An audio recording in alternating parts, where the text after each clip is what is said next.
સાવરકુંડલાથી સોમનાથ પદયાત્રાથી સોમનાથ પદયાત્રા સંઘ દ્વારા પવિત્ર શ્રાવણ માસ નિમિત્તે આજરોજ સાવરકુંડલાથી સોમનાથ સુધીની પદયાત્રાનું આયોજન કરવામાં આવેલ છે, જેમાં અંદાજે 70 થી 80 પદયાત્રી અને સ્વયંસેવકો આ પદયાત્રામાં સહભાગી બનશે।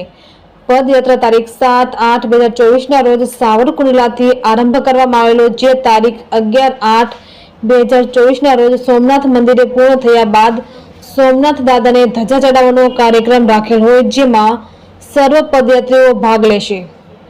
છેલ્લા 30 વર્ષથી શૈલેષભાઈ જોશી, ચેતનભાઈ જોશી તેમજ કમલેશભાઈ કડવાણી, વિક્રમભાઈ, નિલેશભાઈ ચૌહાણ જેવા શિવ ભક્તો દ્વારા આ સંઘનું આયોજન કરવામાં આવે છે। તેમજ રસ્તામાં ઠેક ઠેકાણે ચા, નાસ્તા, ભોજન, પ્રસાદ, ઉતારાની વ્યવસ્થાથી લઈને તમામ પ્રકારની સુવિધા મળી રહે તેવું સુંદર આયોજન કરી સર્વ ભક્ત માટે શિવજીના આશીર્વાદ મેળવેલ છે। સાવરકુંડલાના તમામ ધર્મપ્રેમી અને ભાવિ ભક્તો દ્વારા હર્ષ આ પદયાત્રામાં સાથે સહકાર આપવાને ભાગ લેવામાં આવે છે। રિપોર્ટર યોગેશ નોડકટ, સાવરકુંડલા। જે આપનું આયોજન છે એ ક્યાંથી ક્યાં સુધીનું છે? સાવરકુંડલાથી સોમનાથ પદયાત્રામાં અમે જઈએ છીએ અને છેલ્લા 30મું વર્ષ 30 વર્ષથી આપ આયોજન કરી રહ્યા છો? આયોજન થાય છે જી। અને ત્યાં જઈને અમે ધજા ચડાવીએ છીએ સોમનાથ દાદાને।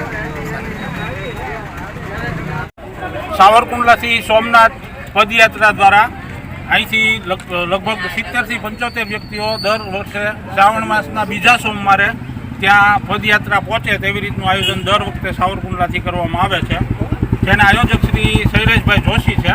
અને દરેક વ્યક્તિ પોતપોતાની રીતે પોતાની આસ્થાથી દરેક ચાલીને સોમનાથ પહોંચે છે અને શ્રાવણ માસમાં શિવ મહિમા ગાવા માટે ત્યાં અમે જઈએ છીએ અને છેલ્લા 30 વર્ષથી આવું આયોજન અમે કરી રહ્યા છીએ। અને અત્યારે ત્યાં જઈ અને પછી સોમવારે પહોંચી ત્યાં ધજાનું ચડાવવાનું આયોજન પણ દર વખતે કરીએ છીએ અને દર વર્ષે આસ્થાથી સૌ લોકો આમાં જોડાય છે। જય સોમનાથ।